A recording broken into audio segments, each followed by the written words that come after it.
যে কারণে একটা দলের নিবন্ধন বাতিল হয় তার কোনো একটা অভিযোগও জাতীয় পার্টির বিরুদ্ধে নেই। জাতীয় পার্টি যেটা বাংলাদেশের থার্ড, সেকেন্ড বা ফোর্থ লার্জেস্ট দল, আনডিসপুটেডলি তাকে ডাকলো না। জাতীয় পার্টির থেকে দুর্বল 40টা দলকে ডাকলো। ফেয়ার ইলেকশন হবে, ইনক্লুসিভ ইলেকশন হবে, কিন্তু সেই সময় আপনি মন্তব্য করছেন ইতিহাসের নিকৃষ্ট ভোট হওয়ারও সম্ভাবনা রয়েছে। কোন পয়েন্টে? আওয়ামী লীগকে বাদ দিয়ে ভোটটি কিন্তু আপনি ইনক্লুসিভ বলতে পারবেন না। সুষ্ঠু ভোট বা সর্বোচ্চ ভালো ভোট অথবা একটা ইতিহাসের অন্যতম ভালো ভোট হওয়ার সম্ভাবনা আমি দেখি না। অন্তরালে কি আপনারা ভিন্ন কোনো জোট, কোনো প্ল্যান, পরিকল্পনা নিয়ে আগাচ্ছেন কি? আওয়ামী লীগের কারণে আপনার পরাজয়, নাকি আপনার জনসম্পৃক্ততা কমে যাওয়াই আপনার পরাজয়ের কারণ ছিল? যারা আমাকে ভোট দেয়নি তারাও ভোটে হেরে যাওয়ার 2-3 দিন পরেই বলেছে যে আমরা মনে হয় ভুল করেছি, ওনাকেই দিলে মনে হয় ভালো হতো। যত ব্যান করা হবে এই দলটি আস্তে আস্তে একতাবদ্ধ হবে, সেখানে অটোমেটিক দেখা যাবে একসময় আওয়ামী লীগের একটা ক্ষেত্র তৈরি হবে। ফেব্রুয়ারিতে নির্বাচন নিয়ে নানা জল্পনা কল্পনা, তফসিল হয়তো ঘোষণা হয়েই যাবে। কেউ বলছে জাতীয় পার্টি ইলেকশন করতে পারবে না, জাতীয় পার্টি আবার ইলেকশন করার জন্য 300 সিট নিয়ে প্ল্যান করছে। রংপুরে অলরেডি আপনারা কার্যক্রম শুরু করে দিয়েছেন। শেষ পর্যন্ত কি হবে? জাতীয় পার্টি কি ইলেকশন করতে পারবে? আপনারা কি সেইভাবে আপনারা আগাচ্ছেন? দেখুন, জাতীয় পার্টিকে ইলেকশন করতে না দেওয়ার কথাটা অনেকে বলছে। নিবন্ধন বাতিলের যে গ্রাউন্ডসগুলো আছে, যে কারণে একটা দলের নিবন্ধন বাতিল হয়, তার কোনো একটা অভিযোগও জাতীয় পার্টির বিরুদ্ধে নাই। সত্য মিথ্যা পরের কথা। যদি অভিযোগই না থাকে আপনি তাকে নির্বাচন থেকে বাদ দিবেন কিভাবে? এখনও নিবন্ধিত দল জাতীয় পার্টি, এখনও লাঙ্গল GM কাদেরের নেতৃত্বে আছে। সেক্ষেত্রে আমরা ভোটে যেতে আমি মনে করি আইনগতভাবে কেউ আমাদের বাধা দিতে পারবে না। তবে আমাদেরকে নির্বাচন কমিশন ডাকলো না, 46টা দলকে ডাকলো, 56টি দলের মধ্যে 46টা দলকে ডাকলো। জাতীয় পার্টি যেটা বাংলাদেশের থার্ড, সেকেন্ড বা ফোর্থ লার্জেস্ট দল, আনডিসপুটেডলি তাকে ডাকলো না। জাতীয় পার্টির থেকে দুর্বল 40টা দলকে ডাকলো। যারা কোনোদিন সংসদে যায়নি তাদেরকে ডেকেছে, যারা কোনোদিন সংসদ ভোট করেনি তাদেরকে ডেকেছে, আর যারা সকল সংসদে ছিল, 9টা সংসদে ছিল, তাদেরকে ডাকেনি। তাহলে নির্বাচন কমিশন এখানে একটা বৈষম্যমূলক আচরণ করলো। এটি নিয়ে আমরা পর্যালোচনা করছি। পাশাপাশি আমরা মাঠ পর্যায়ে যখন প্রোগ্রাম করতে যাচ্ছি, আমি নিজেও যখন প্রোগ্রাম করতে গিয়েছি, আমি তীব্র বাধার সম্মুখীন হয়েছি। তো তাতে আমার মনে হচ্ছে প্রশাসন তো একটি সাজানো ছকে আছে, একটি পাতানো ইলেকশনের সম্ভাবনা আছে, একটি রিগড ইলেকশনের সম্ভাবনা আছে, একটা অপ্রত্যাশিত ফলাফল নির্বাচনে হতে পারে। সেই ক্ষেত্রে আমরা গভীরভাবে চিন্তা করছি, আমরা আমাদের প্রার্থী, আমাদের সমর্থকদের হাত পা বেঁধে পুকুরে ফেলে দেব, নাকি আমরা রিয়েলি ফাইট করার মতো একটা পরিবেশ থাকবে। লেভেল প্লেইং ফিল্ড যদি থাকে, সুষ্ঠু নির্বাচনের যদি আমরা গ্যারান্টি আশ্বাস পাই, জাতীয় পার্টি ভোটে যেতে আগ্রহী। বর্তমান নির্বাচন কমিশন বলছে যে স্মরণকালের সবচেয়ে ভালো ভোট হবে, ফেয়ার ইলেকশন হবে, ইনক্লুসিভ ইলেকশন হবে, কিন্তু সেই সময় আপনি মন্তব্য করছেন ইতিহাসের নিকৃষ্ট ভোট হওয়ারও সম্ভাবনা রয়েছে। কোন পয়েন্টে? মাননীয় চিফ অ্যাডভাইজার ইউনূস স্যারও বলেছিলেন ফ্যাবুলাস ইলেকশন হবে, আপনারা ভোটে যাবেন, নিজের উপর নিজে দেবেন, কিসের পুলিশ, কিসের আর্মি, এগুলো ইউটোপিয়াজম। বাংলাদেশের ভোট হচ্ছে নিষ্ঠুর বাস্তবতার খেলা, এটা ভারসাম্যর খেলা। আমরা স্বীকার করি না করি আওয়ামী লীগ একটা বৃহৎ রাজনৈতিক দল, এবং আওয়ামী লীগকে বাদ দিয়ে ভোটটি কিন্তু আপনি ইনক্লুসিভ বলতে পারবেন না। সো ইনক্লুসিভ শব্দটা ইলেকশন কমিশন আমার মনে হয় ব্যবহার করেনি, করলেও রংলি করছে। আওয়ামী লীগ বাদ মানে ইনক্লুসিভ ভোট হলো না এক অর্থে। 2, ইনক্লুসিভ ভোট না হলে সেখানে কি হবে? আওয়ামী লীগের ভোটাররা ভোট কেন্দ্রে যাবে না। 3, তারা ভোট কেন্দ্রে না গেলে বিএনপির ভোটাররাও ভাবতে পারে যে আওয়ামী লীগ যায়নি, আমাদের প্রার্থী জিতে যাবে, আমরা কেন যাব?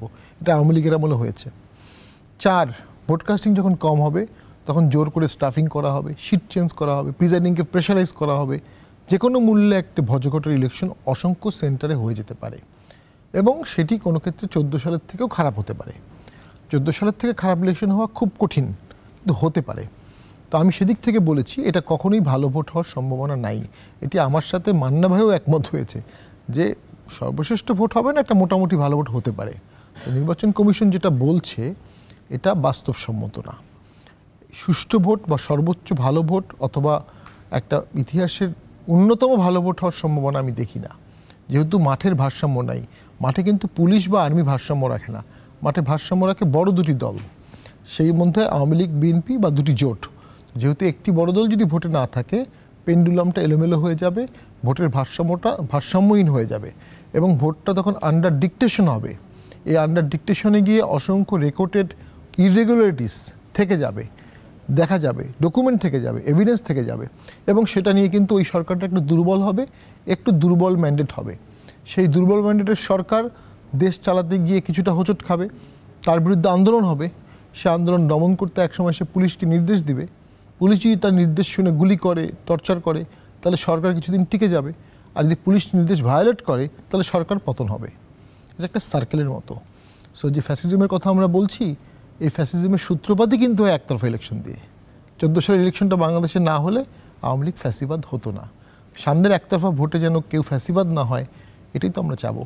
রাজনীতিতে আরেকটি কথা বলা হয় যে আমরা আসলে সামনে যা দেখি পর্দার অন্তরালে ভিন্ন রাজনীতি কাজ করে। জাতীয় পার্টি যদি ইলেকশনে আসেই, ওই অন্তরালে কি আপনারা ভিন্ন কোনো জোট, কোনো প্ল্যান, পরিকল্পনা নিয়ে আগাচ্ছেন কিনা?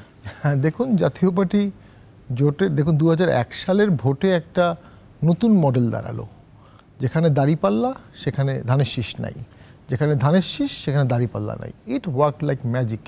আওয়ামী লীগ এককভাবে সবচেয়ে বেশি ভোট পেয়েও 58টা সিট পেয়েছে, আর ওই জোট পেয়েছিল 200-200-র উপরে সিট। সেই ক্ষেত্রে জোটের তো অবশ্যই আবশ্যিকতা আছে। জাতীয় পার্টির অসংখ্য আসন আছে যেখানে কোনো একটি দলের সাথে জোট করলে আমাদের এমপি প্রার্থীরা জিতবে, আবার আমাদের অসংখ্য আসনের ভোট আছে যেখানে আমাদের এই ভোটগুলো অন্য কোনো দলের সাথে যোগ হলে তারা জয়লাভ করবে। তো সেক্ষেত্রে তো যে কোনো দলের সাথে জোট হতে পারে, এটা অমূলক না। আপনার তো নির্বাচনী আসন গাইবান্ধা 1, 29 গাইবান্ধা 1, সুন্দরগঞ্জ। এই আসনে আপনি এমপি ছিলেন, কিন্তু 24-এর আমি তুমি ডামি যে নির্বাচন বলি, আমি আর ডামি, সেই নির্বাচনে আপনি পরাজিত হয়েছেন। এটা কি মানে আওয়ামী লীগের কারণে আপনার পরাজয়, নাকি আপনার জনসম্পৃক্ততা কমে যাওয়াই আপনার পরাজয়ের কারণ ছিল? দেখুন, অনেকগুলো কারণেই পরাজয় হয়েছে। একটা হচ্ছে আমার অপোনেন্ট যিনি ছিলেন তিনি ফিল্দি রিচ ছিলেন, তিনি প্রচুর টাকা খরচ করেছিলেন, এবং তার মা আমার সাথে ভোট করে হেরেছিল, যে কারণে সে সিম্পাথিও কাজ করেছে যে একবার হেরেছে, একবার তাকে ট্রাই করা যেতে পারে। আওয়ামী লীগও আমাদের সাথে কিছুটা বিট্রে করেছে, আমাদেরকে বলেছে ভোটে যেতে, নৌকা উইড্রো করেছে, কিন্তু আবার তাদের প্রার্থী রেখে দিয়েছে। আরেকটা হচ্ছে, হ্যাঁ, আমি এটা অস্বীকার করব না, এবং আমার ভোটারদের সামনেই বলবো, অকপটে স্বীকার করবো, আমি প্রচুর এনজিওর সাথে কাজ করতাম এমপি থাকা অবস্থায়, সোশ্যাল ইস্যু নিয়ে, নিঃস্বার্থভাবে, ভলান্টারি।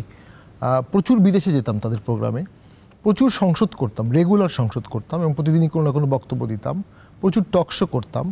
এই কারণে হতে পারে আমার এলাকায় হয়তোবা আমার সংযোগ কমে গিয়েছিল, এলাকার মানুষ আমাকে আরেকটু হয়তোবা চেয়েছিল, পাইনি, সেই দুঃখবোধটা তাদের আছে। তবে আমি আমার এলাকায় 1200 কোটি টাকা দিয়ে একটা ব্রিজ করে দিয়েছি, 800 কোটি টাকার নদীর বাঁধ করে দিয়েছি হরিপুর ইউনিয়ন, কাপাসিয়া ইউনিয়নে।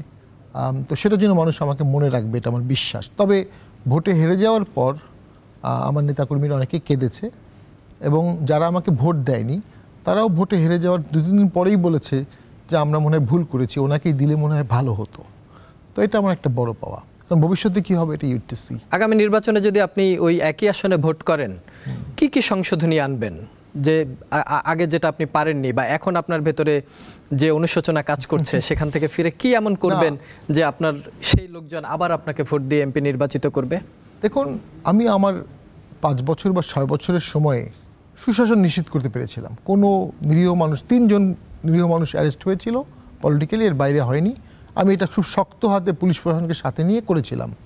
খুবই দরিদ্রপ্রবণ এলাকা, বাংলাদেশের সবচেয়ে দরিদ্রতম এলাকা হচ্ছে সুন্দরগঞ্জ প্র্যাকটিক্যালি, সেখানে অসংখ্য কাজ করার আছে।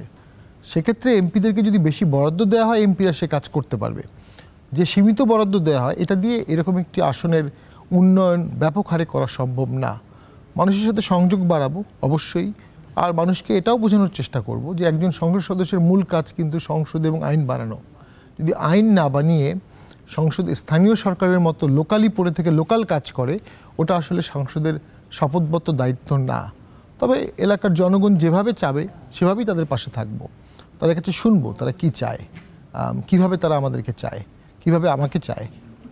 সেই কমিটমেন্টের ভিত্তিতেই তারা ভোট দিলে সেই কমিটমেন্ট আমাকে রাখতে হবে।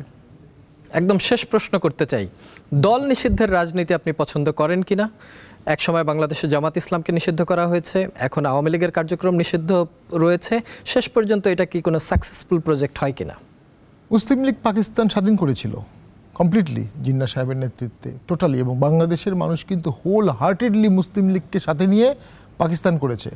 পাকিস্তান সৃষ্টির জন্য পাকিস্তানে যত ভোট পেয়েছে, বাংলাদেশে পাকিস্তান বেশি ভোট পেয়েছিল সেই সময়। এরপরে দেখা গেল অভিজাততন্ত্র দিয়ে মুসলিম লীগ শুরু করলো, বাংলাদেশে আওয়ামী মুসলিম লীগ তৈরি হলো, মুসলিম লীগ দুটো ভোটের পরে হারিয়ে গেল টোটালি।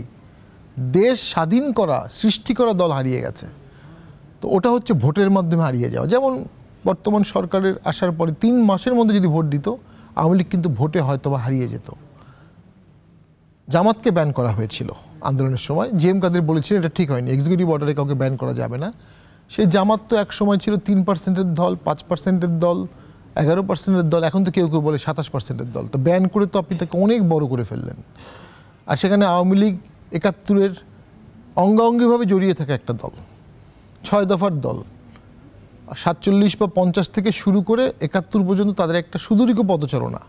এই দলটিকে ব্যান করে নিশ্চিহ্ন করা যাবে না। যত ব্যান করা হবে এই দলটি আস্তে আস্তে একতাবদ্ধ হবে।